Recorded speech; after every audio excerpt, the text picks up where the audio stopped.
Basically, it's just brush strokes. Now I keep in mind eucalyptus leaves, so I apply a little bit of pressure onto my brush. Hi friends, I'm Olga Koelsch, watercolor artist, teacher and a book author. Welcome to my studio. I will use ready-made postcards with a place for the address on the back side and watercolor paper. Of course, you can paint at any watercolor paper you like. I will use just a glass jar, a little bit smaller than the greeting card. If you have some golden paints, you can use them. If you don't, raw sienna, burnt sienna will make the trick. I will use both. Firstly, raw sienna, I apply it with a brush on the rib and a bit of burnt sienna as well. Try not to dilute too much your paints. Keep them rather bold to make your wreath a little bit crispier and remove extra water. Press very quickly the glass jar against the paper towel like this, and then press against your paper card. You see how different is this? And then you just shift a little bit and press it again. And if you like, of course, you can add the third circle. Shift it again. This allows to create very fine lines, that allows to create very fine lines. Now, the second step is to add some greenery. Have nice olive green. Sap green will also work, some of your favorite greens or green mixes. And I just sprinkle it around, absolutely randomly, just how it goes. Let's see. And then I wash my brush completely. I wash out the green. So my brush is just clean and slightly wet. And then I look around at my wreath and I decide how I would like to play it.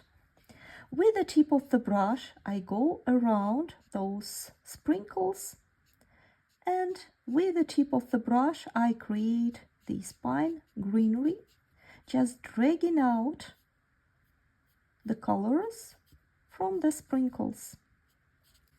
If I want to paint more evergreen greenery with leaves, for example, eucalyptus leaves, I apply a little bit more pressure on my brush, and that will create more leaves looking greenery.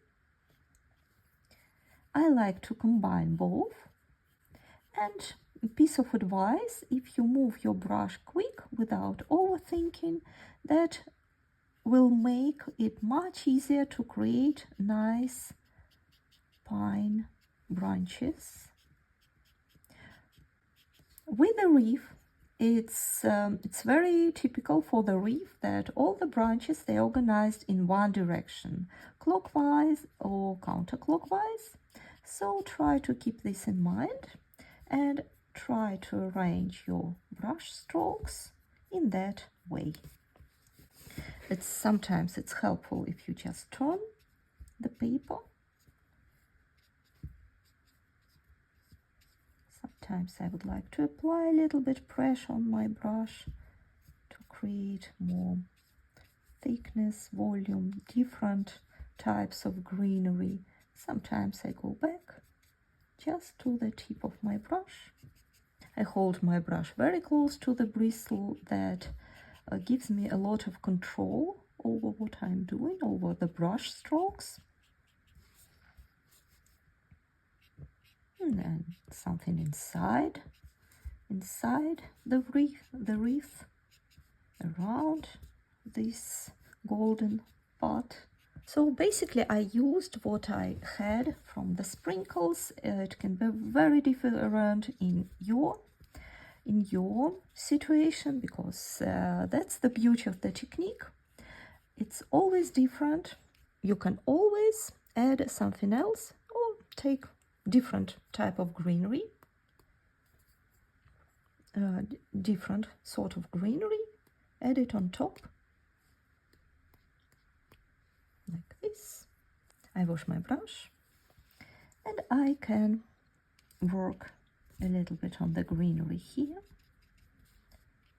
See, with extra green appears more three-dimensional feeling. Basically, it's just brush strokes. Now I keep in mind eucalyptus leaves, so I apply a little bit of pressure onto my brush and I create this idea of the leaves. And for the next step, make sure that everything is dry. Then load your brush with red, for example, cadmium red. Cadmium red is opaque paint, and that's what we need right now. And again, add some splashes, maybe a bit more precise, or maybe let it all go. I would like to work on these two corners. Oh, that was, you see, sometimes it goes very unexpected, but I will show you what to do. So, as you probably already guessed, these small sprinkles will be red berries, winter berries, holly berries, and I leave small spots like they are. And if I get something big and slightly weird looking, with the tip of the brush, I will just drag it around and paint a berry which is slightly bigger. And I can do a couple of them. I always try to leave a white spot of paper. If I paint bigger berries, this adds glossy.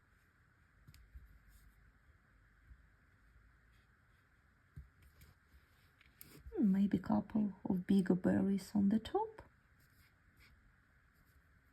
Here I like the arrangement. I think it went pretty. It worked pretty nicely, pretty organically. On the bottom I can do a couple of details. And of course it's absolutely fine just to work, add extra details just with your brush. Extra berries maybe.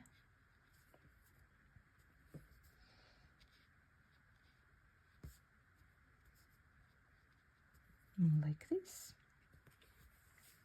Just grab red from your palette and some berries where you feel it will benefit or where you have a nice white spot. For example, right here would be nice in my case. And then, of course, as a final touch, we can add golden touch. You can either go around the wreath or also add random sparkles. Don't do anything with them. They are just for decorative purposes. Look how beautiful.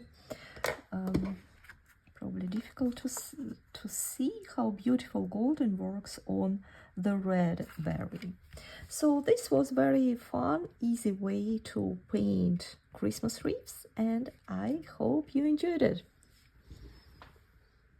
Thank you so much for painting with me. I hope you enjoyed the process. I hope you learned something new. Let me know in comments what would you like to paint next, and see you soon. Bye bye.